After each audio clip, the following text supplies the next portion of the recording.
आपको आंखें दिखा रहे हैं, जिन्होंने दुनिया में 1400 साल में एक सुई नहीं बनाई, वो भी आपको आंखें दिखा रहे हैं। इसलिए कि भारत राष्ट्र के उन तमाम लोगों का पुरुषार्थ, उनके अंदर एक आदर का भाव, अपने इतिहास के प्रति उनके अंदर एक सम्मान हो। हमारे समाज में हजारों संगठनों ने उसे हटा के नपुंसक बनाया। आपको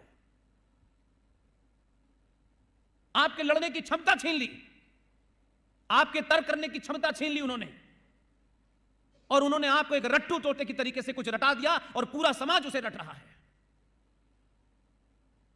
और जब समाज चाटुकार, डरपोक और लालची होता है तो उसके नेता भी लालची और चाटुकार होते हैं।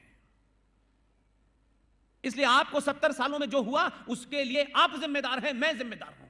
वो समाज के ठेकेदार जिम्मेदार हैं जिन्होंने आपको सच बात न पता चले, क्योंकि सच बात पता चलने से उनका संगठन और उनका अस्तित्व खतरे में पड़ सकता है। कोई भी संगठन राष्ट्र से बड़ा नहीं हो सकता, कोई मनुष्य राष्ट्र से बड़ा नहीं हो सकता। जब हमारे समाज में महान पुरुषों की बात होती है तो स्वामी विवेकानंद भी हैं,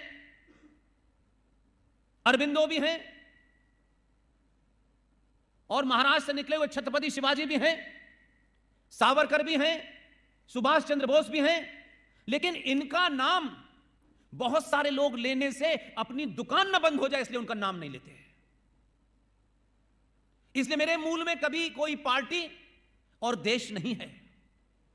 बड़े बड़े लंबे व्याख्यान होते हैं, 5-7 घंटे के होते हैं, लेकिन उन व्याख्यानों में हमारी अपनी कमी क्या है, हमने कहां गलती की है, यह समाज को नहीं बताते। इसलिए आप जब यादव होके, ठाकुर होके, बनिया होके, ब्राह्मण होके, ऊंची जाति नीची जाति के नाम से वोट देते हैं तो आपको लुटेरे और चोर नेता मिलते हैं। इसलिए मैं आपको इसलिए मुबारकबाद देता हूं और हर मंच से देता हूं। गुजरात में आया हूं ऐसा नहीं है, यह नेताओं की प्रवृत्ति होती है कि गुजरात में गुजराती बोलो और कश्मीर में जाके कश्मीरी भाषा बोलो। पूरे देश में मैं जहां जाता हूं साफ साफ कहता हूं, इस देश को गुजरातियों का धन्यवाद करना चाहिए, इसलिए कि आपके बारे में कहा गया कि ये मीठा खाना खाते हैं, बिजनेस करते हैं, ये फौज में नहीं जाते, ये डरपोक लोग हैं। लेकिन आपने हजारों साल पुरानी सनातन संस्कृति के इस महान राष्ट्र में, कोई आज के जमाने में 1 मिनट के लिए अपना पेन भी नहीं देता है। अगर आप किसी को पेन दे भी देते हैं दस्तखत करने के लिए तो भी उसके सर पे सवार रहते हैं कि लेके ना चला जाए। आपने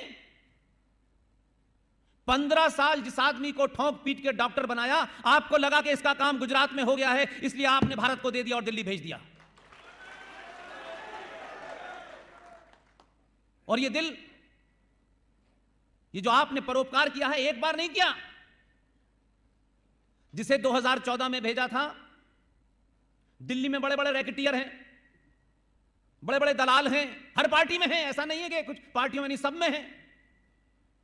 उन दलालों ने सोचा कि ये खिचड़ी खाता है, खाकड़ा खाता है, इसको हम बताएंगे क्या खाना है। लेकिन आपने इतना ठोंक पीट के भेजा कि दिल्ली के बड़े बड़े लोग ये सोचने लगे करें क्या। तो जब उन्हें कुछ नहीं मिला तो भारत सरकार ने जो उन्हें अवार्ड दिए थे वो लौटा दिए। गुस्सा आया तो उन्होंने अवार्ड ही लौटा दिए। फिर अवार्ड खत्म हो गए, आप क्या करें। तो कभी वो पाकिस्तान में जाके डराते हैं, वहां की आईएसआई से कहते हैं भाई हमारी मदद करो, इसे हटाओ, हमसे तो हट नहीं रहा ये। और ये सिलसिला चला और 2019 तक पूरे देश में, दुनिया में यह माहौल बन गया कि जिस आदमी को आपने भेजा था वो अकेला पड़ रहा है। कुछ कमजोर पड़ने लगा है क्या? आपने उसकी हिम्मत बढ़ाने के लिए 2019 में दूसरा भी भेज दिया।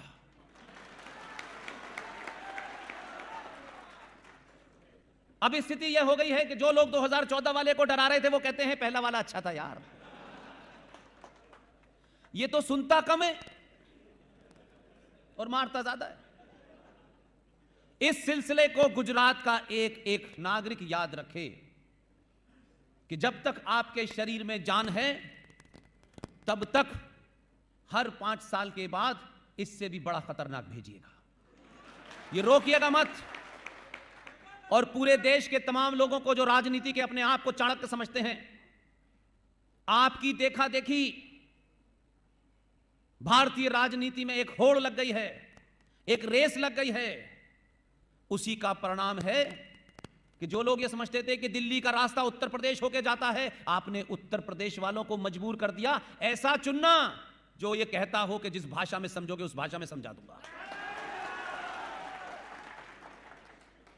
इस पुरुषार्थ को कमजोर मत पड़ने देना, क्योंकि ये कई 100 सालों के बाद जगा है।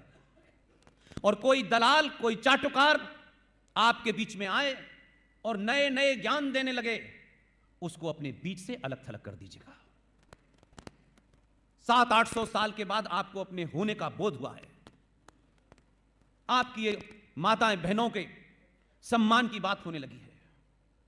भारतीय राजनीति में 70 साल के इतिहास में जो भी पॉलिटिकल साइंस के गुरु हैं, जो भारतीय राजनीति को पास से देखते हैं, वो ये यकायक समझते हैं कि भारत में कुछ हो गया है। इसलिए जो बुद्धिजीवी भी हैं इस देश के, वो भी लंबे समय से चाटुकारिता करने के कारण सही बात लोगों को नहीं बताते।